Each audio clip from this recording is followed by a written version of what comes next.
بسم اللہ الرحمن الرحیم۔ صف میں پہنچ کر پڑھنے کی دعا۔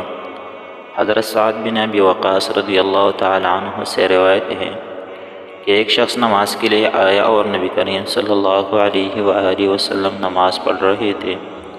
جب وہ شخص صف میں پہنچا تو اس نے یہ دعا پڑھی۔ پھر جب حضور صلی اللہ علیہ وآلہ وسلم نے نماز پوری کر لی، فرمایا کہ یہ الفاظ کہنے والا کون تھا؟ تو اس نے کہا کہ اللہ کے رسول صلی اللہ علیہ وآلہ وسلم میں تھا۔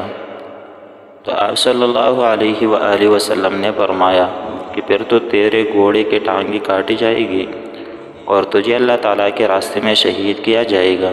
اور وہ دعا یہ ہے: اللہم آتنی افضل ما تؤتی عبادک الصالحین۔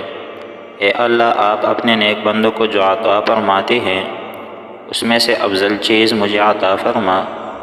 اللہ تعالیٰ ہم سب کو بھی عمل کرنے کی توفیق عطا فرمائے۔